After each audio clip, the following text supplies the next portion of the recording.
Hola, it's day 26 of the Bridechilla 30 Days of Wedding Planning. By now, you may know my name, Alicia. Maybe this is the first episode you found, and I welcome you. I'm the founder of Bridechilla and the host of the Bridechilla podcast. I've produced over 300 episodes of bullshit-free wedding planning advice, and today I want to talk about a topic that is very warm and close to my heart, and that is planning a wedding when you're a feminist, which I am hoping everyone watching this is a feminist, because we believe in equality, we believe in crushing the patriarchy and equal rights for all. I'm also hoping that people watching are LGBTQ friendly people, and we're embracing the chance, the offer, the prospect, the freedom that everyone is able to get married and share their love, which is very important to the ethos of Bridechilla and our community. It is a question that's asked a lot about how to balance your feminist principles and beliefs and all of the extra shit that comes along with the history of weddings. Of course, it doesn't mean that you are bowing down to the patriarchal traditions of weddings, but it's also really good to understand where a lot of the traditions came from and empower yourself with knowledge and understanding of why we do certain things. And then also, in another breath, empowering yourself to ditch all of the stuff that doesn't represent what you believe in and who you are. Really, I go back to it again. All you need to do to get hitched is to find that other person that wants to marry you and you want to marry them, to employ a minister, a celebrant, a registrant, a registrar, a friend, someone who is legally committed to marrying you, and potentially some witnesses depending on where you're getting married.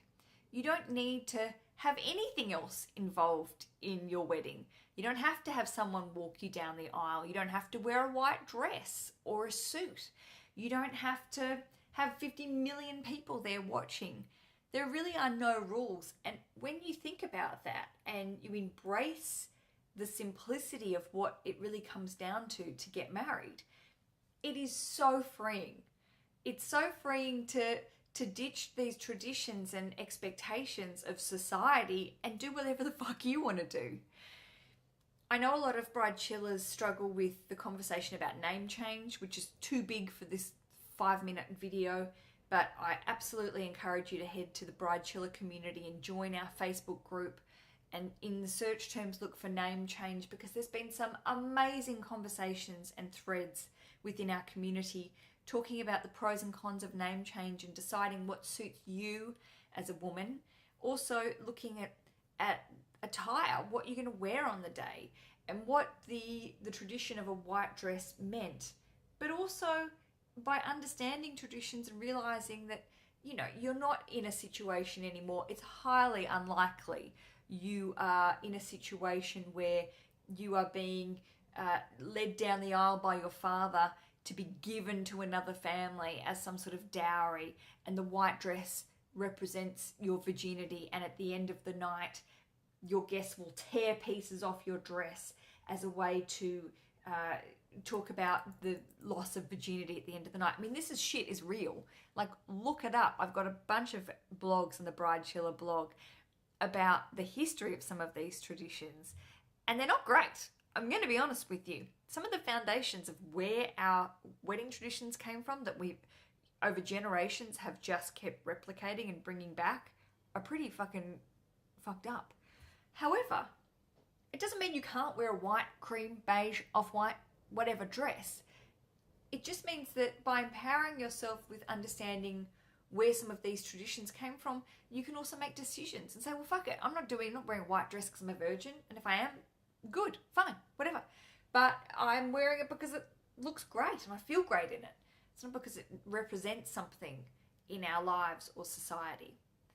I think you just have to really, when it comes to being a Bridechilla and being a feminist, is to be aware, to be absorbing of information, but also not to let it weigh you down and feel bad about everything, because that can be a real trap. When you start to like anything, read about a lot of stuff and feel like, am I making the right decision? Is this representing who I am as a woman and as a person and as a member of society? It can get pretty heavy. So focus on what matters the most. That's you marrying your partner. Pick and choose traditions that have meaning to you, and make sure you just keep checking in with what sits with you, and be really mindful of making choices that make you happy and that represent what you believe in. And don't feel obliged to follow certain traditions or do certain things because people who don't believe in what you believe in are like, well, you should definitely do that. I can't believe you're not doing that. That's crazy you're not doing that. It's tradition. Why wouldn't you do it? Block it out. Put the blinkers on and make decisions that make you happy and that suit you and your partner. There it is. A little rambly, but I think eventually I got to the right point. I'm excited that you have gotten this far, or if you've just discovered this video series, go back and watch some of the others and get involved. I love meeting new bride chillers and groom chillers, and it always makes me happy to connect with new people all over the world. Honestly, I've had over 1 million listens to the Bridechilla podcast, and they have come from countries from Australia, New Zealand, Canada, Sweden. Got listeners in Japan. It just blows my mind. And I love that this ethos and philosophy is spreading far and wide. Let me check what's on tomorrow's episode. Oh, yep. What are the most important wedding vendors to book? It's a big one.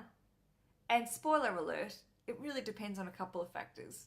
But I think you'll enjoy this episode, and hopefully it will help you, especially if you are at the beginning starter stages of wedding planning. It can be great to just know where you should be focusing your attention and what you need to get done first.